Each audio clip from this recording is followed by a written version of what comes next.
Hello, friends, and welcome to the Union Labor Advisory Network. I'm Mike Fina.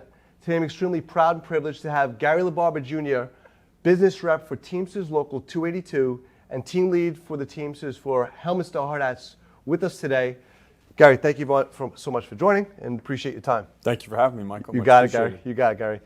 Gary, could you give the audience a little bit of your background, history, and experience? And coming out of the military, you have a great career and you're doing some incredible things, and I'm proud to work with you and for you. So, let people know about who you are. Yeah, sounds good. So, I'm Gary LaBarbera Jr.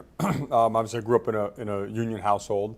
When I was in high school at 17 years old, I enlisted in the United States Marine Corps. I enlisted in the reserves. Came home on a Thursday, and on the following Monday, I was mobilized and on my way to Iraq. So I went straight to Iraq. Came home for a short time, did a deployment right off the back end of that one. So did 2 deployments in Iraq. When I came home for my second deployment, I began my career as a Teamster while in the reserves. Just about 2 years into that career, maybe 3 years, I did another tour to Afghanistan after that, and came home then, I guess around 2011, and came back to work with the Teamsters. After that, I went back to the reserves, which I stayed in for 20 years, and I recently retired in 2023 from the United States Marine Corps Reserves, to dedicate more time to the Teamsters. And, I'm fortunate enough to have the opportunity to work with the Helmets to Hardhats program. So, now I have a little bit more time to be doing that. So, could you tell us a little bit more about Helmets to Hardhats as well? I mean, absolutely, I know you're very involved, and you'll be working with the Teamsters on a national level, going forward. Absolutely, well, yeah. So I was, very, very privileged and honored to have the opportunity to work with Helmets to Hardhats on a national level. President of Joint Council 16 and the president of the construction division of the International Brotherhood of Teamsters, Tom Giswald, they asked me earlier this year if I would be interested in being the national trade advisor for the Teamsters to the Helmets to Hardhats program, which obviously, you said absolutely yes. Exactly. Are you sure you're okay with this? Because I'm a junior. I've been a business agent with Local 282 for less than 2 years, but jumped on the opportunity. I've been dealing with Helmets to Hardhats in New York. Wonderful program, wonderful people. I've been talking to veterans since I was a reservist in New York, constantly mentoring service members, mainly from the Marine Corps, over the past decade or two, really, about the trades and the Helmets to Hardhats. So to have an opportunity to play a big role in it, really was an honor for me. So, that's great. And when, as a Teamster at Local 282, could you walk us through a day in the life, or you as a business rep? How does that work? Or what's the role of a business rep for 282 and you're within Local 282? So as a business agent with Teamsters Local 282, a day in the life goes from many different things. It could be obviously, organizing, handling grievances and work issues, dealing with employers or possibly prospecting employers. Every day could be a little bit different, obviously. So. Right. And then when you did start, I know you were at the 9/11 or you were at the trade centers, working. I was very, very fortunate to be granted an opportunity after I returned home from my deployment in Afghanistan.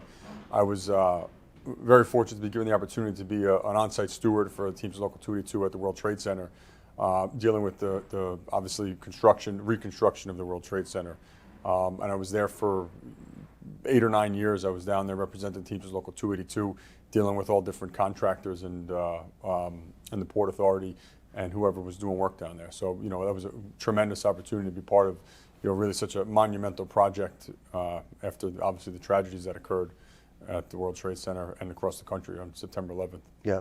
And Guy, I know, hats off to all that you do. I know your work ethic and your dedication to the trades, and thank you for all your service as a Marine and military, and congratulations on your recent retirement. Thank you. I know it's hard to leave, with your friends and connections and family Yes. that's part of there, but your labor family is growing, and in your new role, as the trade advisor for Helmets to Hardhats with the Teamsters, I'm sure you'll be very busy Yes. in the years to come.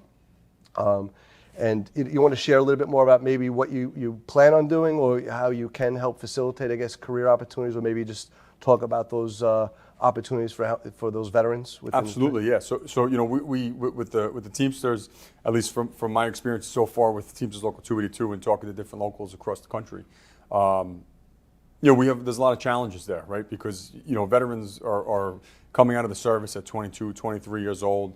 Some veterans that are going through Helmets to Hardhats and are career seekers through Helmets to Hardhats. Some of them are a little bit older. They had maybe 8 or 10 years of service, or some of them might have been out for a couple of years. What I would like to do is really just have a good network across the country of all Teamsters, Teamster locals and business agents and employers around the country that employ Teamsters and employ drivers or any other work that Teamsters do. And I would really just like to have that network, so when someone comes and says, hey, I'm interested in being a Teamster. Okay, where do you live? Oh, I live in Minnesota. Okay, great, you live in Minnesota.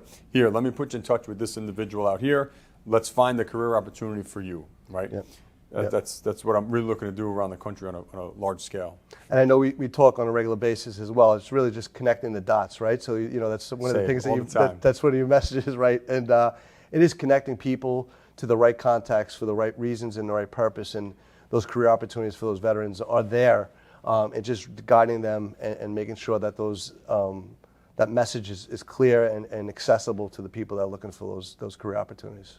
Absolutely, yeah. For the individuals seeking the opportunities, and also for the employers out there that have opportunities and they're not even thinking to open up to service members returning home. That's the big piece of it and that will create the opportunities. The Teamsters represent 1.3 million members across the country. That's think about that. There's a lot of opportunity out there. Yep. for different people, and veterans bring a lot to the table. Not to say that someone coming out of college doesn't offer a lot, but someone coming out of the service, they come with a team mentality. Mission accomplishment is number one there. And they bring a lot to the table for any employer should really be seeking that.